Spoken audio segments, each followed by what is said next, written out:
Na época, o jornal, que era o mais progressista lá do Rio, era o Jornal do Brasil.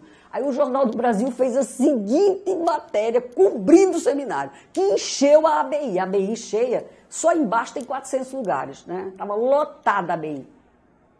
Celso Furtado afirma que a revolução das mulheres é a coisa mais importante da segunda metade do século XX. Olha, eu fiquei enlouquecida. Eu falei, mas precisa que um homem diga que a revolução das mulheres é a mais importante da segunda metade do século XX. Tem alguma coisa errada no Reino da Dinamarca.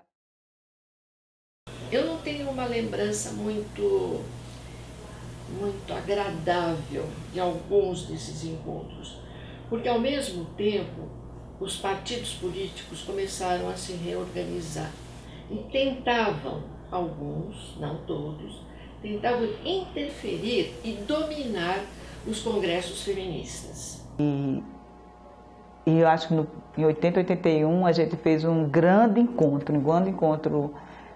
para a época, no Rio Grande do Norte. A gente conseguiu fazer um encontro com 700 mulheres, era muita coisa, né?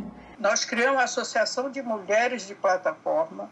Como eu tinha relações com a universidade, mesmo antes de ser estudante da UFPA, nós tínhamos uma atividade muito aproximada, universidade, movimentos populares. Aí fui também estimulada por estar no SES, estimulada pela militância e esses encontros de agendas, de interesses comuns. E nós fizemos essas coisas pensando exatamente em organizar a população, né, e para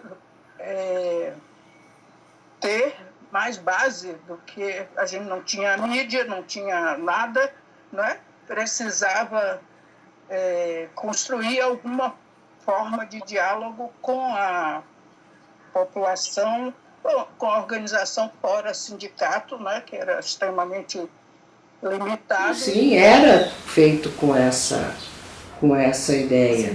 Não só tinha mesas de discussão, mas tinha as oficinas, né? E tinha as articulações políticas também de poder, no melhor estilo machista, assim. De conchavo para cima e para baixo, quem que assume tal coisa, que assume aquilo e tal. E aí as próprias mulheres já denunciavam essas práticas, já davam um monte de bate-boca. Mas era bárbaro, era super divertido, ali, entusiasmadíssimos os encontros. E tinha também, claro, uma longa parte, às vezes, de festa, de confraternização, de gozação, de tudo que era tipo, né? Então era altamente prazeroso participar do movimento feminista. Era bem humorado, sabe? Hoje está meio, às vezes, um pouco formal demais, um pouco sisudo, digamos, não tem mais.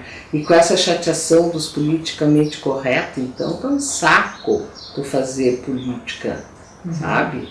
Claro que a gente não vai contrariar, né? Não vai entrar na contramão. Mas que tá uma chateação, tá, né? Você não consegue nem fazer humor mais. E a gente tinha um núcleozinho de mulheres negras ali. E a gente foi construir com esse outro grupo, todos, o segundo encontro. E aí foi quando começou porque naquela época o movimento feminista se dizia todo mundo era igual, né? Era igualdade, todo mundo era igual, não tinha diferenciação, sou mulher, você é mulher, então isso bastava. Mas nós negros sabíamos que isso não bastava. Foi no ano que começou todo esse processo da Assembleia Nacional Constituinte e nós fizemos o primeiro encontro de educação popular e movimento feminista. E quando acabou o encontro, elas disseram: nós queremos participar na Constituição. Aí nós começamos um trabalho muito interessante que chegou a juntar mais de 750 grupos do Acre até o Rio Grande do Sul, sabe? Com um jornalzinho, né, mas a gente conseguiu, assim, o que nós recebíamos, sistematizávamos e transformávamos numa linguagem inteligível para quem não estava muito por dentro, nem da leitura jurídica, nem do que era propriamente um movimento já organizado mesmo, né? Então a gente fazia os encontros. Muitas vezes batia na casa do padre, às vezes o padre tratava mais ou menos, às vezes não, às vezes bem. Tudo depende da cabeça, né? Era a forma de trato. Mas a gente teve coragem e mobilizou tantas mulheres para lutar pela aposentadoria, das agricultoras que não tinha, e salário e maternidade para as mães agricultoras, né, que também não tinha. E também ampliar para os homens era meio salário mínimo aos 65 anos, passar para 60 e para as mulheres para os 55 anos que a gente foi na época. E foi todo um movimento enorme que a gente criou, conscientizou, com essas bandeiras e do direito do respeito à agricultura, né, agricultores que trabalham, que produzem, em especial as mulheres. Nós criamos uma forma de as mulheres donas de casa se aposentar. Aí criou uma crise de concepções, mas não era a crise, a mulher tem que ficar em casa, mas reconhecer que existia um público isolado de todo o processo e que precisava um tratamento diferenciado, como uma transição. Então a gente teve problema de início. Depois a gente fez muito debate em todo o Brasil. Nós fizemos seminários, plenárias. Aí um grande grupo de feministas assumiu a bandeira e foi junto fazer conferência e discussão. Ildete Pereira, não sei se alguém conhece, a doutora Salete, que era uma juíza lá do Rio de Janeiro, aqui do estado, Joana Pedro, e assim vai indo, pegar aquele grupo feminista, mas em todo o Brasil a gente reuniu muitas mulheres depois que assumiram a causa. Eu quero inicialmente falar em relação a encontros, as participações que eu tive da década da mulher, dos encontros promovidos pela ONU, né? Eu não fui ao México, mas que foi em 1975, mas houve aquele encontro da metade da década, né, que eles chamam Mid-Decade, né, que foi em Copenhague, e depois em 80, e 85 em Nairobi, no Quênia. Eu fui esses dois últimos. Foi muito interessante. Eu me sentia nesses encontros, os dois, e por isso quis começar por aí, eu me sentia muito ainda como aprendiz de feminista. Eu me sentia um pouco assustada. Faz ideia, mãe de 4 filhos, né? E com uma carinha de burguesa, que eu continuo com ela. Mas eu acho que hoje as brasileiras me acostumaram com essa carinha burguesa e sabem que pode confiar. Mas não sabiam, né? Então eu tinha uma insegurança nos meios feministas. Não era só feminista, né? Então eu sentia muito aprendiz lá em Copenhague e ainda em 85 muito aprendiz lá em Nairobi. Eu me lembro que foi um encontro de 10 a 12 mil mulheres, né, do mundo todo. Eu vou a essas eram 2 mesas, mas que foi o tempo todo. Eram reuniões diárias do quê? Olha que coisa interessante. Eram 2 reuniões diárias. Uma que deu origem ao International Women's Rights Action Watch, que é o IRO. E a outra era, a partir aqui da América Latina, que é o Cladim. Então, o que começou lá é que foram os germes primeiros dessas 2, né? O IRO logo se caracterizou oficialmente já a partir de lá. Então eu foquei, como eu dizer para vocês, nesses N dias, foram mais 10 dias de reunião, essa coisa enorme. E eram essas 2 reuniões menores que eu ia, uma de manhã, outra de noite, uma de manhã, outra tarde, e sempre repetindo. E foi muito interessante. Além do mais, um dos lemas dessa